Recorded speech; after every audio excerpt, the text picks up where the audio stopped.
And now, from beyond our dimension, this is the JeffMara podcast. Here's Jeff. My guests are David and Nancy.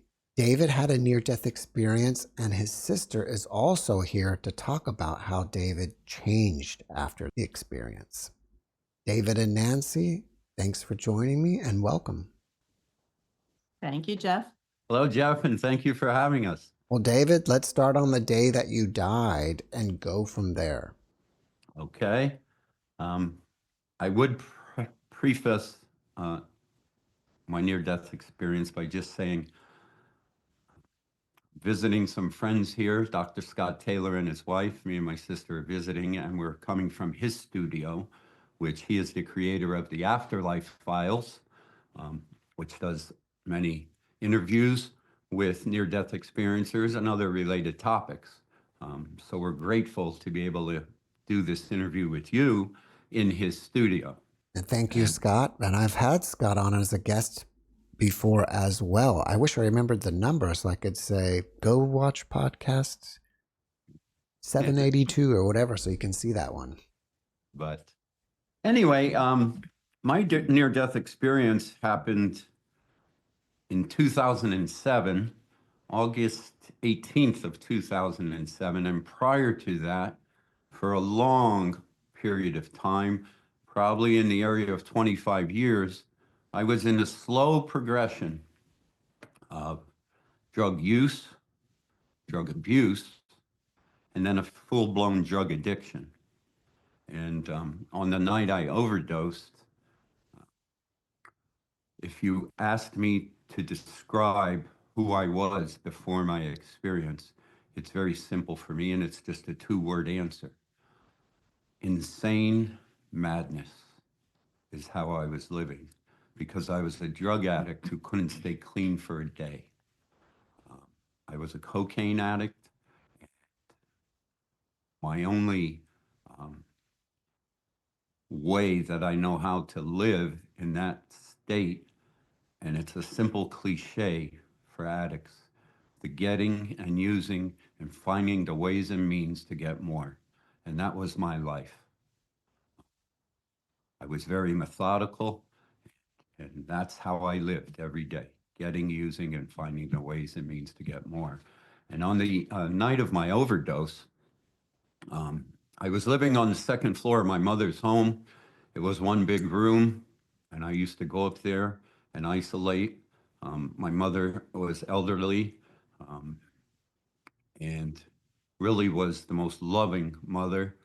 I always referred to her as one of my greatest teachers, because all she ever did was love me. But she was also from a generation who just loved her children and was quite naive to things like this.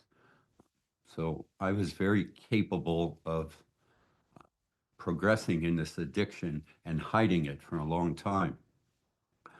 But on the night of my overdose, in the madness of my addiction, because I could never get high and be around people, I had to isolate. And as soon as I got high at that point, I would go into this enormous state of paranoia. And there was really no pleasure in it, but I just couldn't stop.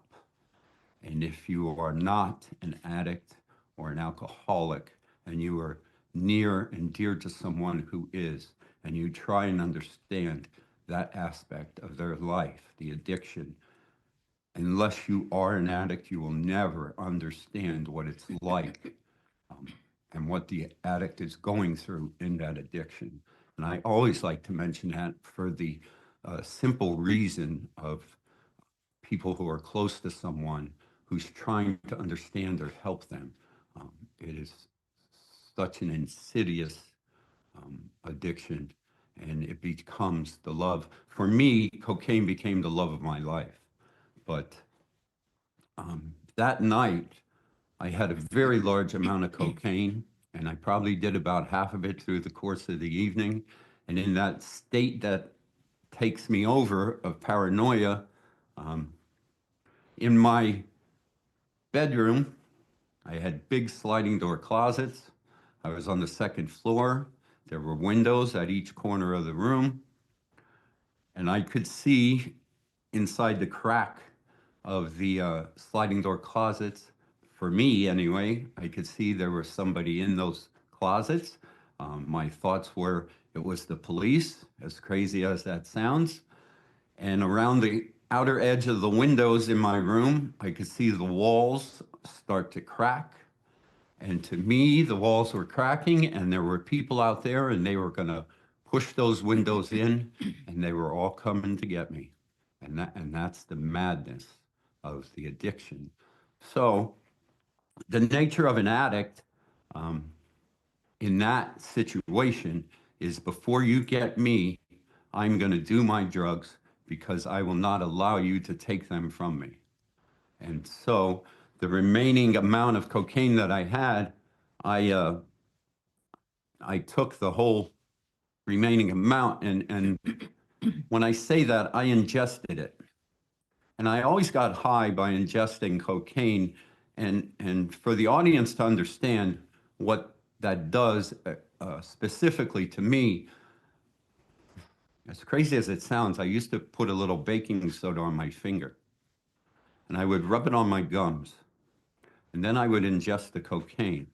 And what happens is the baking soda opens up your pores in your mouth. And so when you ingest the cocaine, it's literally like sticking a needle in your arm. The effect of the drug is immediate in less than a minute. And that was my way of getting high. And it was insane. And so when all this was happening in my mind, the windows cracking and people in my closets, I ingested the whole amount of cocaine that I had. And I would say maybe a minute to 2 minutes, it just overtook my body and I fell to my bed face down. And as soon as I hit the bed, and I can always see this picture in my mind, as soon as I hit the bed, I lifted from my body, from my head backwards. And as I speak to you, I could see the picture. I always remember a lifting away from my legs, from the body, and my body laid there on the bed. And as soon as I left my body, I fell into this deep darkness. And there was nothing but darkness, and I was just falling ever so fast, and for it seemed like forever. And when it finally stopped, and I was in a total dark area except for this beautifully cut slab of stone, and it was maybe table high, and on this rectangular slab of stone, my lifeless body was lying there. And I'll remind you that through this whole experience, even when I get further into it, there was never a moment when I was not in a panic, had no idea what was happening, and very confused.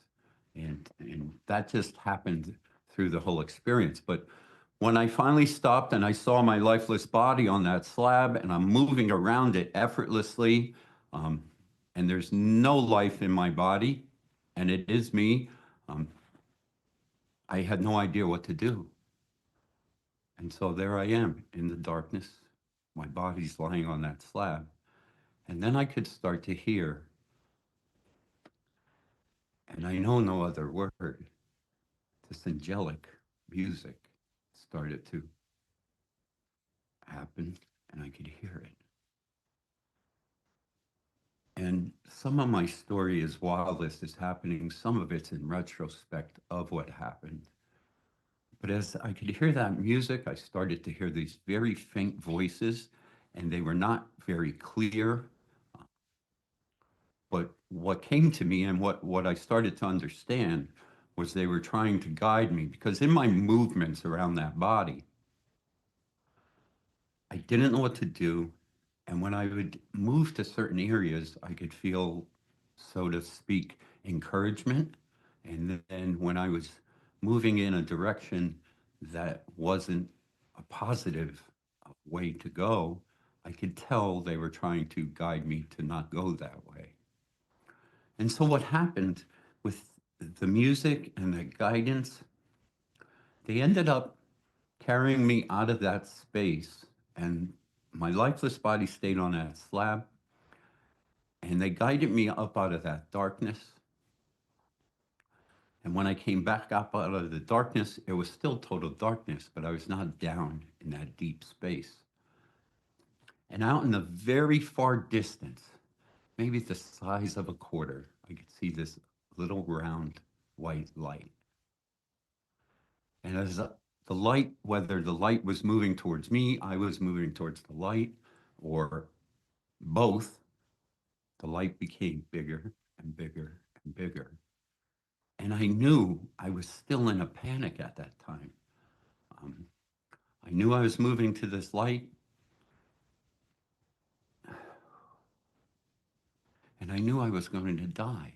How, I didn't know, or how this was going to happen, but I certainly sensed that's what was going to happen. And as the light got bigger and I got closer to it, I was begging and pleading for my life to be able to go back. And I didn't stop asking for that. And one of the biggest reasons for that was I just overdosed in the second floor of my mother's home. And I could not bear with my mother, who was the most loving mother, finding her son dead in her home from a drug overdose. And I just did not want that to happen to my mother. So I pleaded in that light to let me come back. And what happened when we were together, there was this communication. And although, as I've emphasized the point of still being in that panic and distress and asking for my life, there were things that were shared with me telepathically. There were no words. And as a lot of NDEers are given information in their experience, and a lot of times when they come back, the information that's shared with them doesn't come back with them, or certain things do. There were three things that was shared with me while I was in that light. And the first thing is there's no coincidences, was number one. The second thing was life is one big paradox. And the last thing and most profound that has stayed with me and will never leave my heart were two words: just love. And after that was conveyed to me, just love, I was back in my body. And the only thing I remember, my lovely aunt who lived with my mother knew of my addiction. She really didn't understand how bad it was, but she knew something was happening up in that room, whatever my body was doing, if it was convulsing from the overdose or what have you, but there was certainly noise enough to alarm my aunt. And my aunt called 911 and the paramedics came. So the two things I remember once I was back in my body was two paramedics lifting me off the bed, and I remember that moment, and that was it. And the second moment I remember is when I got put in the back of the ambulance, going through the opening of the back of the ambulance. And I remember just lying on that gurney and seeing the top of the ambulance as I was put in it. Those are the only two moments I remember. And then the next thing was when I woke up the next day in the emergency room in the local hospital. And naturally, I was all wired up, had wires coming from everywhere, and really didn't understand what happened. I can tell you my aunt came to the hospital, and the doctors, in an emergency situation, and if someone passes in the emergency room or the hospital, the doctors most times can tell you, well, so-and-so died from these complications. And what the doctors told my aunt was, we have no explanation for why he's still alive. And that was their explanation to my aunt. And she shared that with me later. So the experience, although not very long, although not flashy and glamorous like the majority of experiences are, it was the experience that I needed. You see, in retrospect, I can tell you what I got to witness was I went into that deep, dark place, and that body of mine, which was laying on that slab, was the drug addict. And that experience, in that experience that night, that drug addict was laid to rest. You see, the drug addict never came back.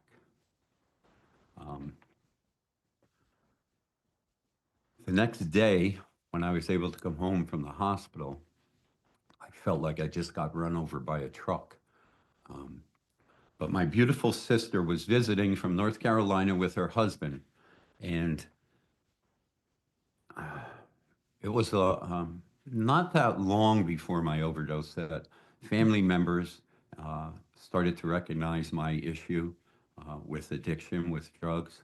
And my sister, the emotional pain and suffering that I caused her because I'm her brother, and you know, she had no idea um, about who I became and why, and why can't you stop? And it caused so much emotional distress in her, and the hurt and the pain that she was experiencing. I always say about my sister in that day, it was one of the most, if not the most courageous day of her life, because she was at my mother's home when I was there, and I remember clear as day, and I will always share this. She walked out of the bathroom, and it's a tiny house, and I was in the recliner in the living room, and she looked at me and she said, "I'm done. I'll pray for you. Goodbye." And so to me, that was one of the most courageous days of her life because she walked away. And it took an enormous amount of strength to do that.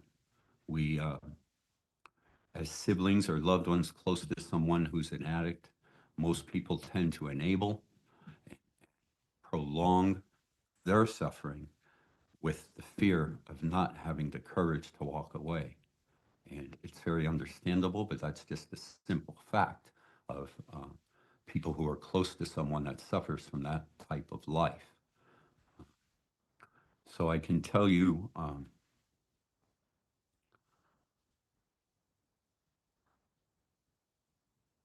the gratitude I have for her courage to walk away. Because when she said that to me, I never said, and I never said to other people in my life at that time, "I'm sorry, forgive me." None of that. Because I knew something happened. And I wasn't sure what. You see, I was a drug addict, a drug user, abuser, and a full-blown drug addict. That's what I knew. I didn't know anything about NDEs. I didn't know anything about living a spiritual life and so forth. Um, so my sister walked away that day. And my employer, who was my cousin, who owns a construction company, told my sister that weekend, because I did work for him, he told my sister, "Tell your brother, if he ever steps foot on my property again, I'll have him arrested." And once again, I was so okay with that. There was no, "I'm sorry, forgive me, please give me another chance." None of that came. And the beauty of that was I was so accepting of that. Like, I did this and I'll own it, and I had no hesitation in that sense, looking for forgiveness. I took full responsibility at that time of what happened, but there was this still a confused state because I knew something changed. And I can tell you, um, the addiction, when I woke up that morning in the hospital, was gone. And this is an interview that's being done 17 years later. And from that moment and through this whole time, there's never been a moment where um, I've ever had the urge or inkling to get high again. So for me, what I experienced in that experience was the most divine intervention I could have ever hoped for. You see, although my panic in that light, what was happening in a sense behind the scenes was this enormous cleansing. And when I came back, I was 45 years old. I'll be 63 in another week. Um, I came back like a 45-year-old infant. I was this pure sponge, just looking to absorb. And so a couple of days later, after my body recovered, I went to a 12-step fellowship, and I knew some people in there because I've been there before.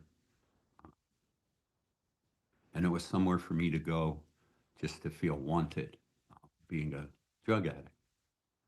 And I spent 5 years there, but the point of that is um, some friends who I knew in there uh, that I was close to, um, the first book that was given to me was Conversations with God, Neil Donald Walsh's first book. And I read that book and it spoke to me. And the books, I was never a book reader, and I probably read about 40 books in the first 2 years, and I started to understand this. But back to my sister, a couple months went by, and the only one who didn't give up on me, my dear aunt who lived a few blocks away from me, my Aunt Irene. She knew the Bible inside and out, and if you looked at her Bible, she had so many Post-its stuck in it, in the pages. And she used to invite me to come down and sit with her. And we used to have these beautiful conversations. And I would talk to her, and what I would talk to her about, like I would surprise myself what I was saying.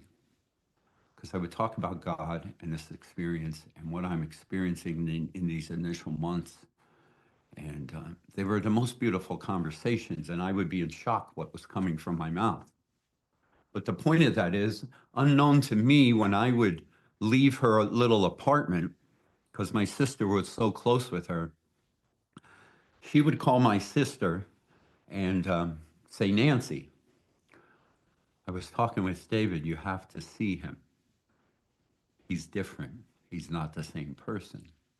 And naturally, my sister would be skeptical, certainly, and her husband was very skeptical. But these conversations would happen. And a few months later, it was towards the end of October, and it was a Sunday afternoon. I remember the day, the time of day. It was a Sunday afternoon, late in October, and I picked up the phone and I called my sister in North Carolina. And I didn't call her to once again say, I'm sorry, forgive me, and all that phony, phony lines, because to me they were phony. I called her and I said, she answered the phone and I said, Nancy, I'm just calling to say one thing. However long it takes you to heal, it's okay. And in that statement, after I said that to her, she started crying, I started crying, and the healing process began. Now, we had that conversation, the phone call ended, and it wasn't like things were okay. I progressed in starting to understand what I experienced, and later, uh, later on, it was early spring of the next year. My sister and her husband gave me an invitation to come visit them after many conversations with my aunt, and I went down to visit them for a week, and I would go to meetings down there. And they would run me to a meeting. It was a half-hour away at church. And the one time when I came out of the meeting, I was walking to their vehicle, and unknown to me, my sister shared this with me the next day. Her husband said to her as I was walking to the vehicle, he said, and Nancy, correct me if I misspeak, um, he said to her, there's something different about him. I can't put my finger on it, but something's different. So the next morning, Nancy shared that with me without Dick present. He was still not in the room. And for the healing of me and my sister, that was a big week where a lot of healing occurred. I would love for my sister to speak some, and we can share together at this point. But she certainly, because for me, part of this interview is to share with the audience someone who was a loved one close to someone who had a near-death experience.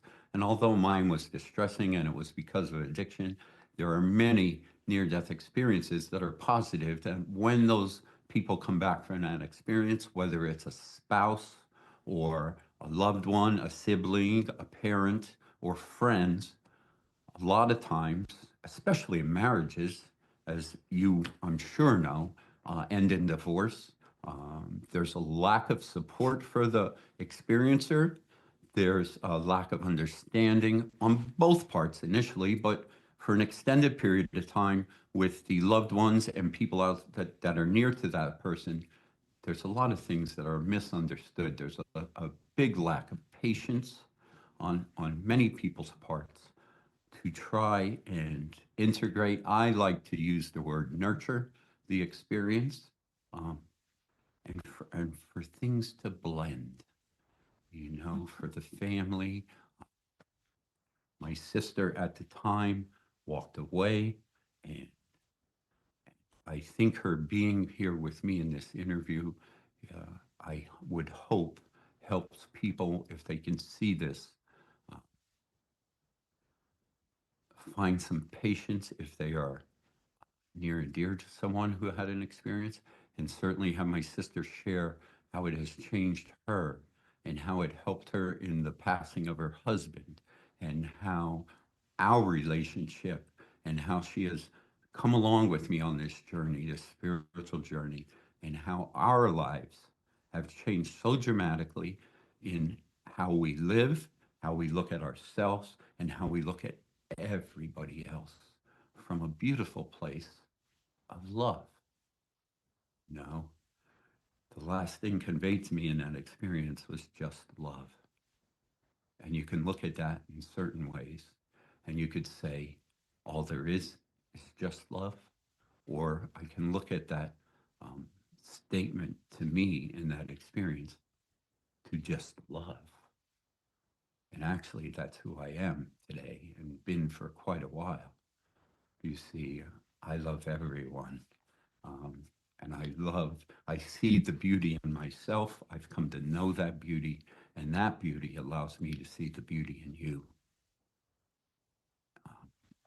So with that, I would love for my sister to speak about this experience and what happened with her, and for her to share some of the changes that has happened for her and how she dealt with her husband's death because of our journey together. So my beautiful sister Nancy is with us. I'm not sure where she would like to start. I'm not sure either. That's okay. Maybe Jeff has a question to get the conversation going. It's probably best just to kind of go back to the beginning and start with, how you were dealing with his drug addiction and how you finally surrendered and just let go. Like David had mentioned, it was not until the end of the addiction that we really knew how severe it was. And at that time, I was living with my husband in North Carolina, so I was removed from it, but in certain ways attached when I would hear stories or things happening, or from my other brothers, or there was a point when David actually, which he didn't mention, did go to a rehab. And my husband, my sweet, precious, dear husband, as a salesman, was such a good reader. He could read people very well, and he would see David in a different way as I did. He'd see it more clearly, but it was just torture. It was really torture to watch somebody destroy their life. And until I heard, or I was in town the day of David's addiction, and I can clearly, I can just picture myself walking out of the little bathroom. I could see David sitting in that chair. And after what I heard, oh my gosh, this overdose, I couldn't do it anymore. I just couldn't do it. And I don't even know if you would say how strong I was. There was just no other answer but to walk away, tired of enabling. So I did. We waited for the visit, and Yeah, that was 8 months later. it was a long time. It was a long time. And we were not really close in our early days because there's 6 years difference. I'm the only girl in the family with 3 brothers.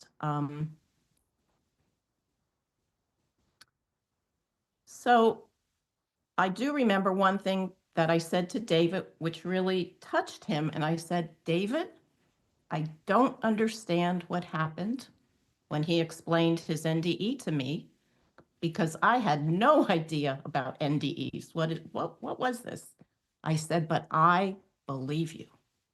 I believe you. And it's just been an amazing journey. I grew up in a religion. I believe in God. I believe in heaven. I believe in the afterlife. But I have a whole different perspective now. I say to people, I know in the core of my being that we're going to go, when we leave this earth, we are going to go to the most glorious place we are going to live on. This is just temporary. And it was back in November of 2021 that my husband, we were married for almost 34 years at that time, he became diagnosed with leukemia in November. And so we had a health issue to deal with. And we went to the doctor, and the doctor confirmed that it was leukemia. And he said, come back in 3 months. So that would have taken us to February of 2022. And the doctor knew it was a serious case. And he said, I want you to have a second opinion. So we did go to a Hershey Medical Center in Pennsylvania. It was confirmed that it was leukemia. There really wasn't much to do. So that was in March of 2022. We did all the tests. We went back to the doctor on Good Friday, April 15th, and got the same news. There's only a medication that you could take. He was 12 years older than me. And so we went that route, but things went downhill really, really fast. But as David said, he told David, you made a believer out of me. Dick was a believer. He was a good Christian man.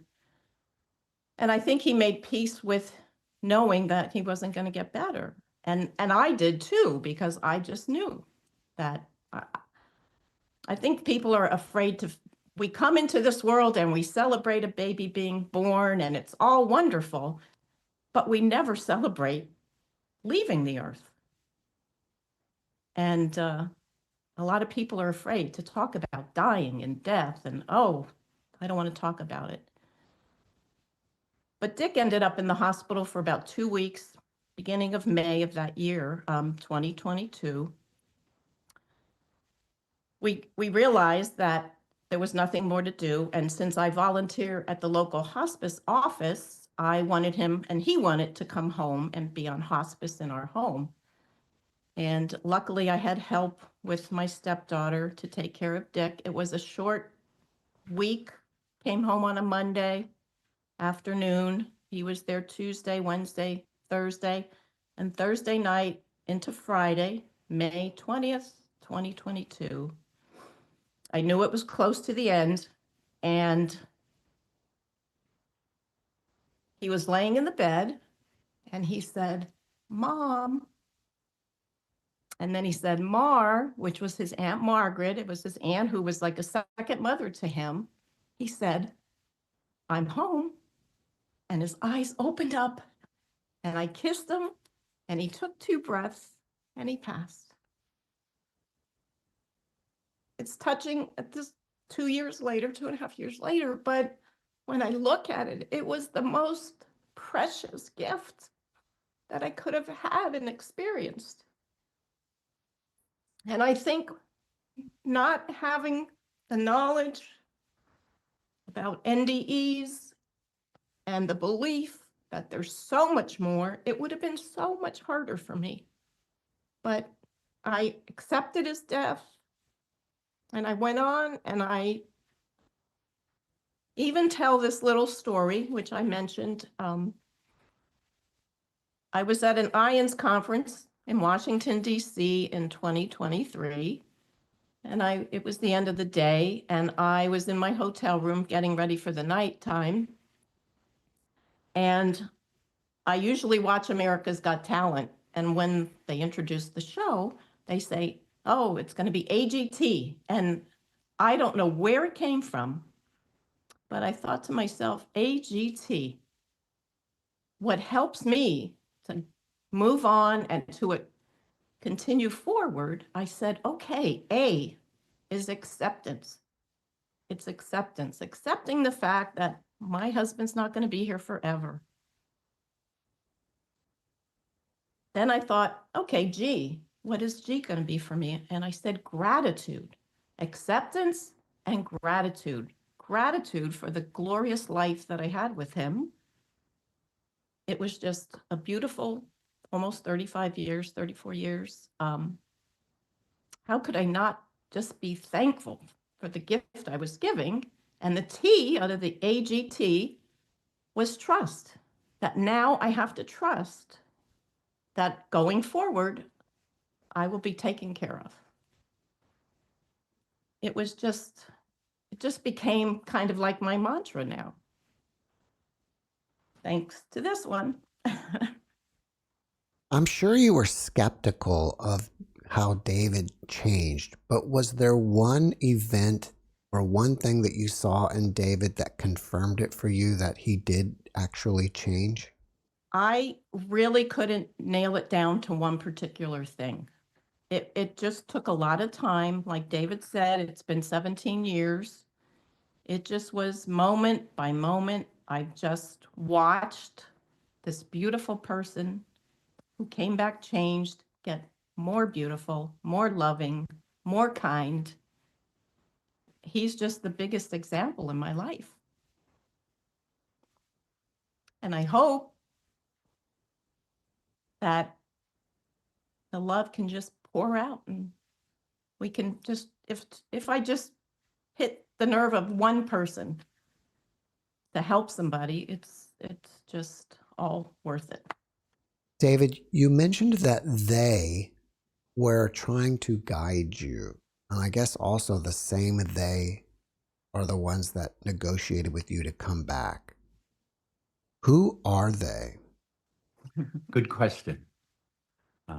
I would tell you, certainly in retrospect,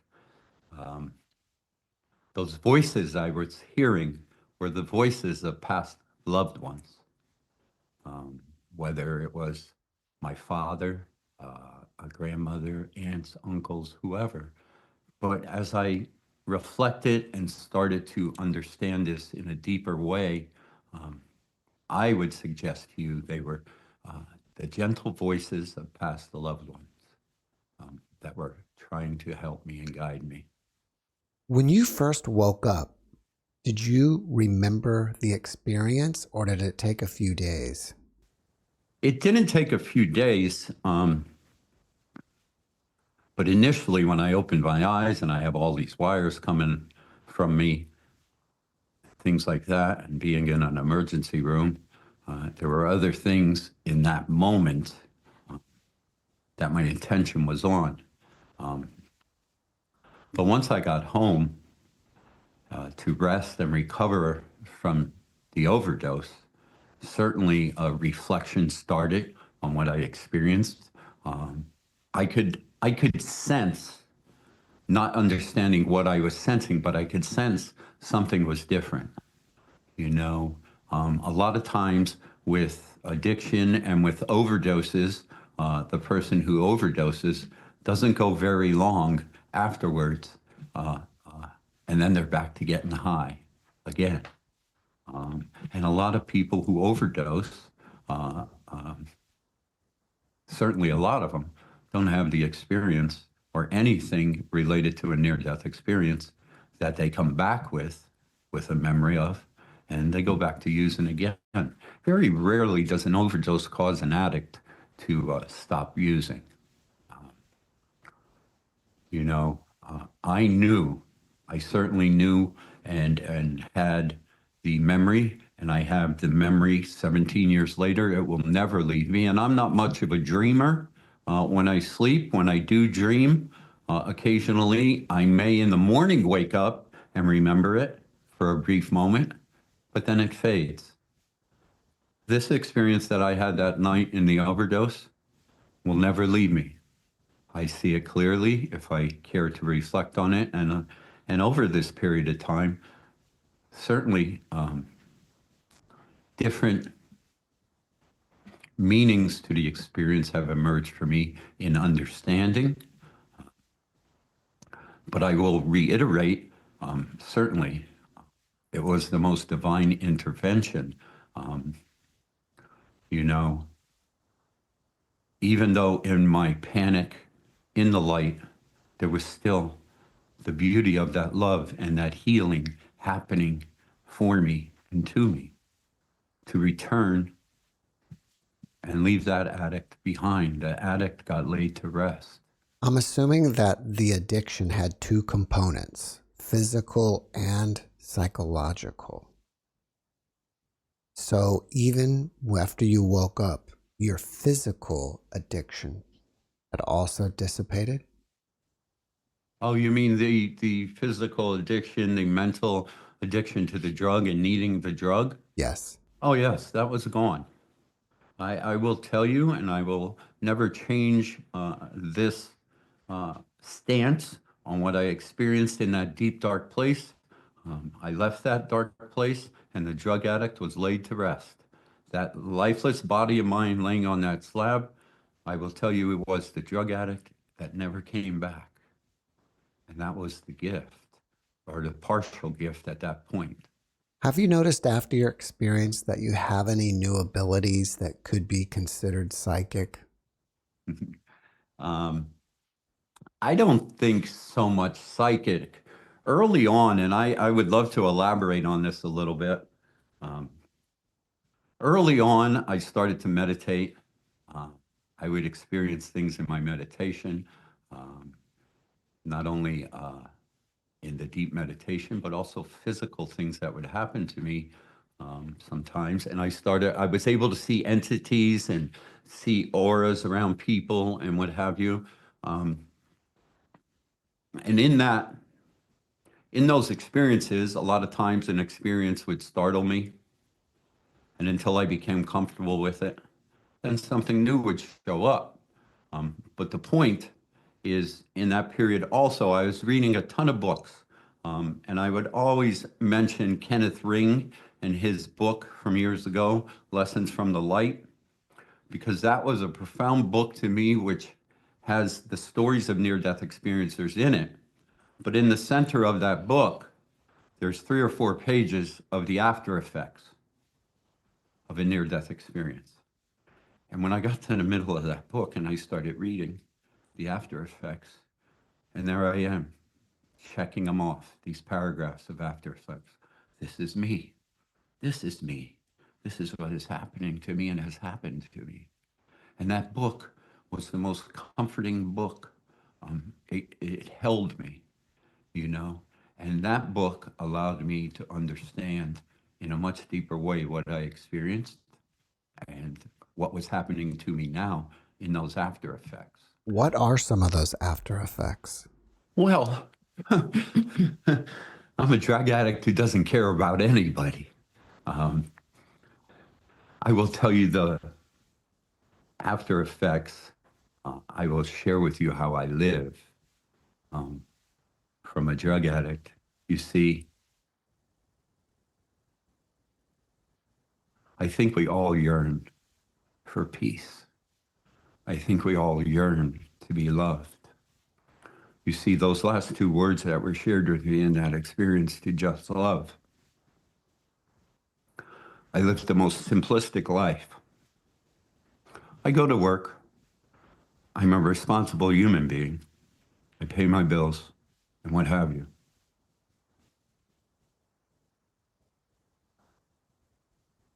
But just love. You see, I live my day to be loving and kind for no reason. Period. Loving kindness for no reason. And I will tell you, and most people might look at this statement, and I will say to you, I love everybody. And people can say to themselves in their mind, well, that's a bunch of whatever. He can't love everybody, and I will beg to differ. And I will tell you, I allow and accept you for who you are and where you are. And I would suggest that is one of the grandest ways to love everyone.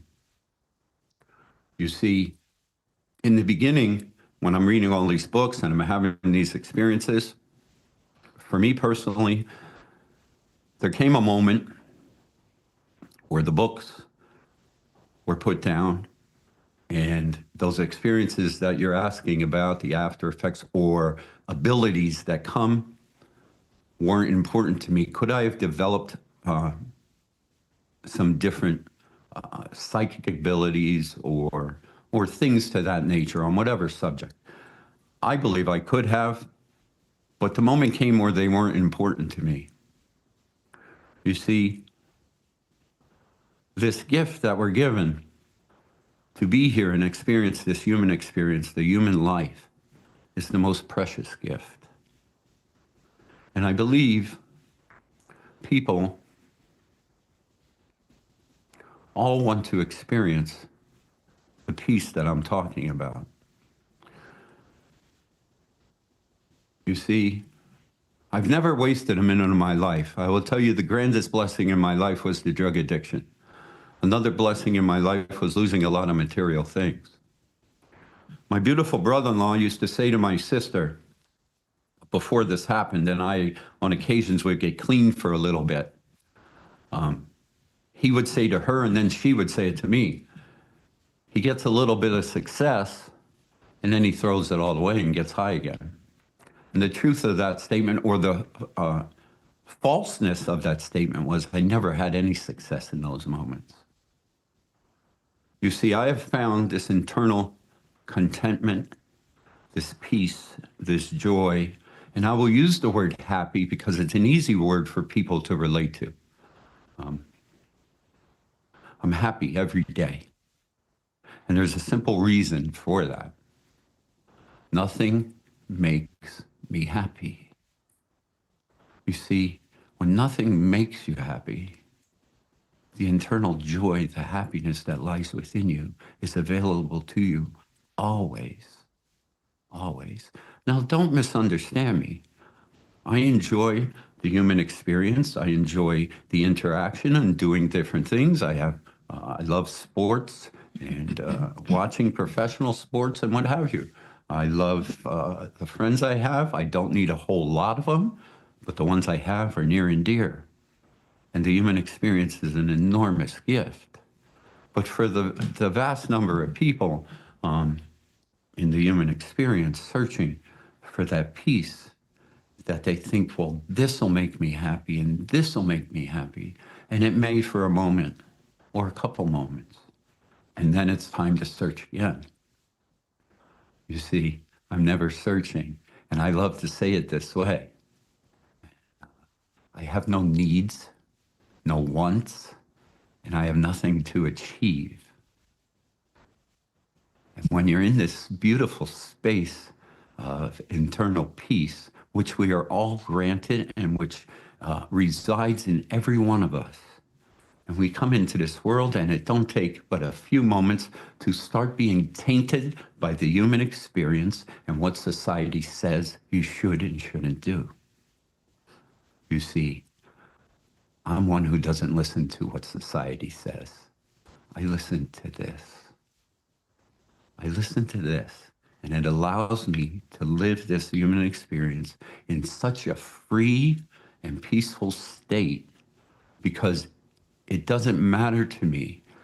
People define themselves by what others think of them and create an identity by that. And as much as my life is beautiful every day and I extend and offer love to everyone I encounter, once that offer is given, I step away from it and I care not what you do with it. You see, we're going to have this interview. There's going to be an audience that sees this interview of me and my sister with you. And people are going to form a perspective of who David is or whatever perspective that is, and a perspective of my sister. For me, personally, I don't care what you think of me, whether it be positive, and I can assure you it's always positive at this point in my life, but it's not important to me. What's important to me is what I offer you, and that's love and kindness, and most importantly, for no reason. You see, when there's no reason behind it, there's no agenda, and I want nothing from you. I want nothing. So that allows for no attachments to be made. I don't attach to you. I'm just going to love you. And people are so frightened of that they run from that. They run from that. I believe, and I would suggest, and I will never tell anyone they should do this or this is the way you should be. I will offer you something, and it's yours to do with what you want, but I would never tell you what to do.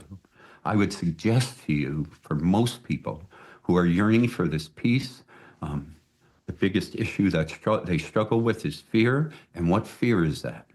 It's the fear of themselves, of not knowing who they truly are and the beauty that lies within them.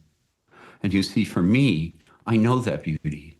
I know the beauty that's in here, who I truly am. And that allows me to see the beauty in you. And it's so simple.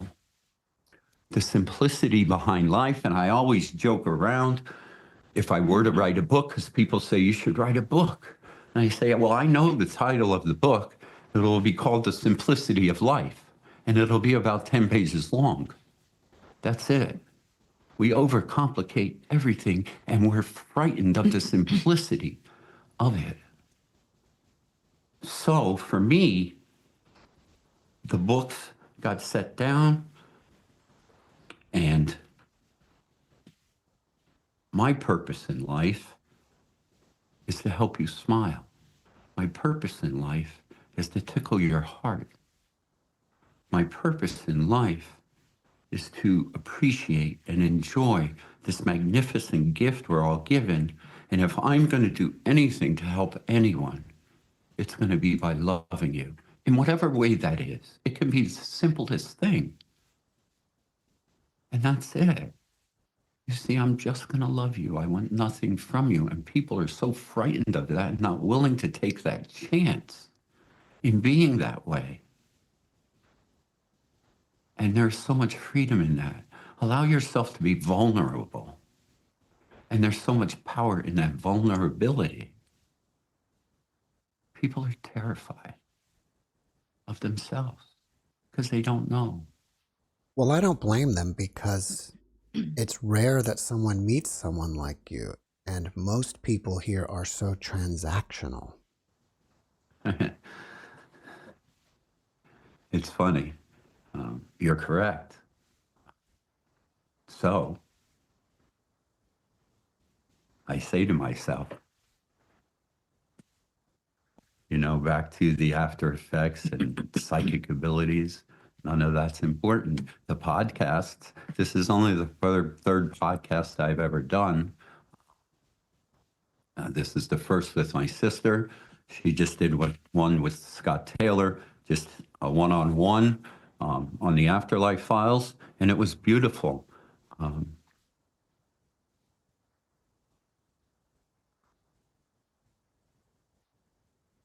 I can touch your heart. It's my only goal, and I walk away. And that's how I changed the world. I changed who I am, and then I go out and offer you what I've come to understand.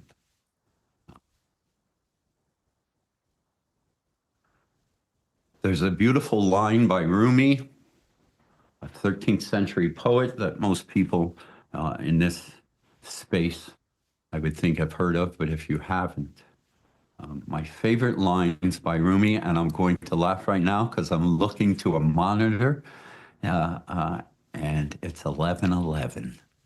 How beautiful. But Rumi's line that always has stuck with me is, he says, I was knocking on the door. The door opened. I was knocking from inside. You see, that beauty's in here, and we're knocking on that door, and we don't know how to open it. I opened my door. And my open door allows me to try and offer something to you to help you open your door. And that's my purpose. You see, I live every day, no matter where I am, happy, content, peaceful.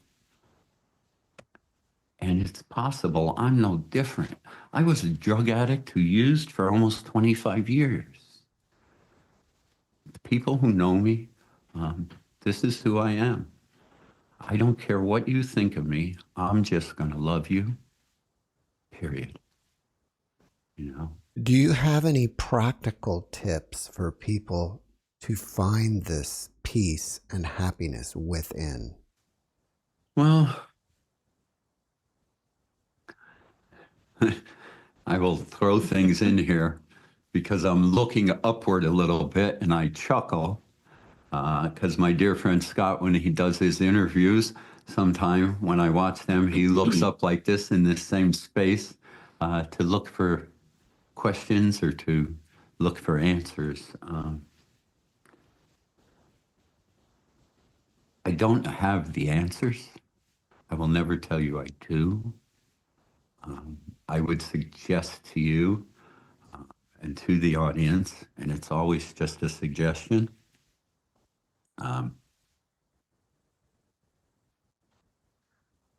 patience.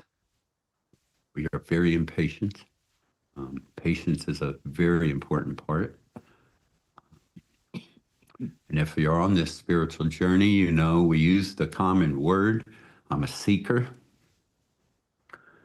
And I chuckle at that because at a point in my life, I could have fallen into that category, of being a seeker. And we're always looking to get there. Where the heck is there? For me, there came a moment from being a seeker to just stopping. And I was no longer a seeker. I stopped, and then I see, and I watch. I watch the beauty of life all around me. Most people always think they need to get somewhere else other than where they are. You see, the beauty that I experience, or anyone can experience, always lies right here. You tell me, well, I have all this work to do, or seekers may say in their journey of whatever they're doing or the practices they have, well, I'm not there yet. And I would suggest to you, or I would ask you, where is there? Because any time in that progression of your journey and you say, I'm not there yet, and then you say, there. Well, anywhere you think there is will always be right here. It's all right here. I'll use the word God, we can use the word source or what have you, and I will suggest to you the only place you can experience that is right here in this moment. It exists nowhere else. You see, the beauty that I experience is in this moment. I spend very little time in the past unless there's something I can draw from an experience that is positive. But I don't look to the future, and we can talk about faith, and I will tell you faith is okay, but I will tell you what's more important is trust. You see, I have total trust in what I can't see. And actually, sometimes I can see it if I choose. And anybody can. But people will say, and I would offer you this, I have so much work to do.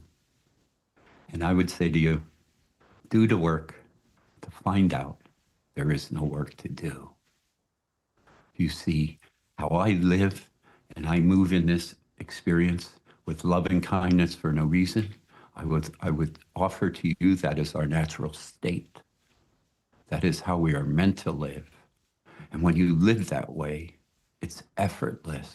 It requires no work. It's effortless. It's your natural state of being.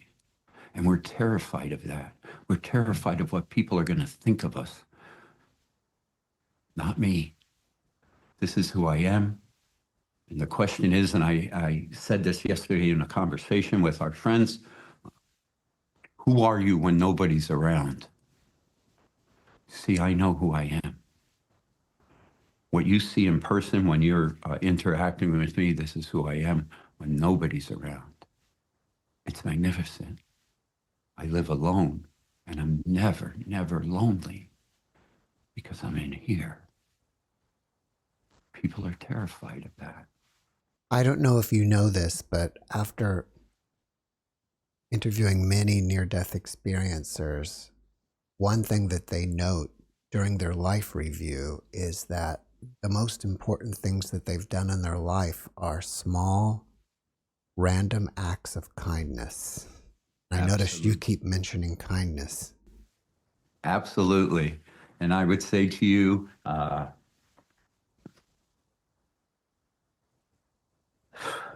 you're given opportunities every day, endless opportunities to offer some kind of way, to offer in some kind of way, some loving, kind gesture to someone. Someone you know, a stranger. The opportunities are there and they're bountiful every day.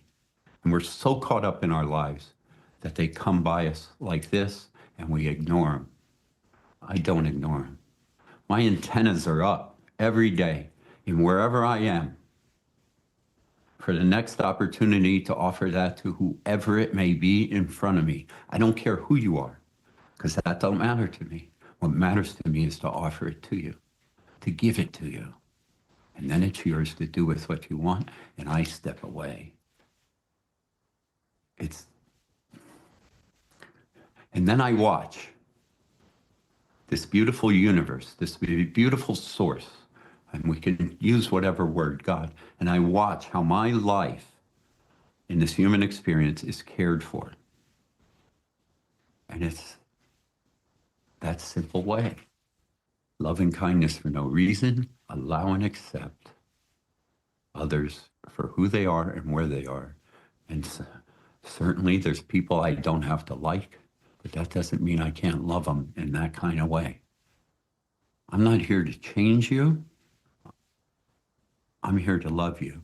And if something's going to change you, because I've watched it many times in my life with people who I interact with, if I'm with them for a period of time, that love that flows through me cannot not affect you.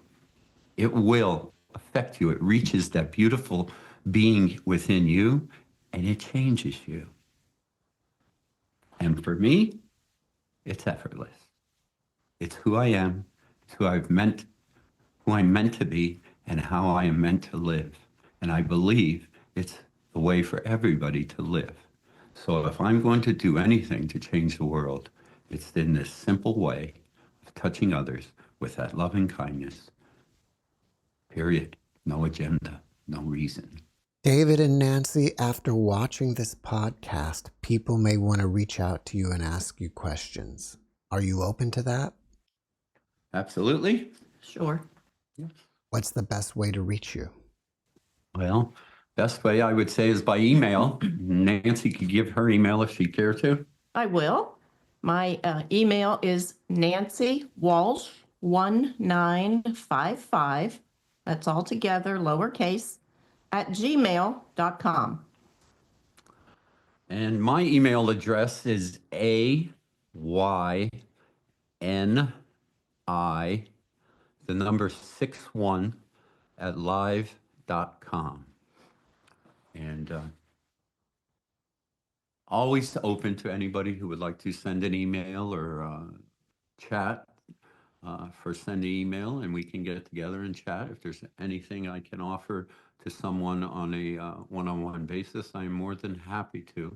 And I'm also happy just to listen. Nancy Walsh is spelled WALSH. Correct, yes.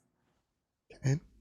Well, before we finish up, would you guys like to give one last positive message? Ladies first. Ladies first. I guess my two favorite words are, number one, to be aware, to watch, pay attention. So many things are happening. We just don't stop and pay attention. My other favorite word is acceptance. If we can accept who we are, if we can accept others who they are, and as David says, to just love them for who they are, it just makes it so much easier, just so much easier. I would share, and actually, I hope you don't mind, Jeff, just a couple points.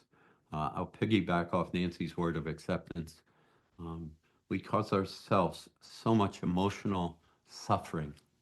And to me, because I stress simplicity, and on that subject,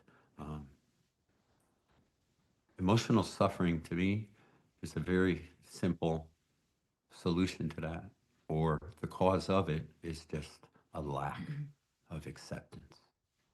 There's a beautiful statement I heard a while back, which I love. Breathe, don't react, and everything else is taken care of. And the last little nugget I'll share is Einstein. The beautiful Einstein believed there was 5 levels: smart, intelligent, brilliant, genius, and finally, simple. Life is much more simple than we think it is. We think too much at times. Live simply.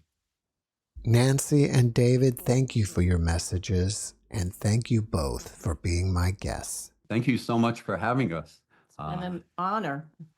I ditto that. It's been an honor to be with you. And thank you so much for your smile. Well, it was absolutely my honor to have you both. Thanks for watching the JeffMara podcast. I really appreciate you. Another way to show support is through YouTube memberships. And if you do, there are loyalty badges and other perks depending on your level of membership. All you need to do is click the join button underneath the video to find out more. Thank you for your support.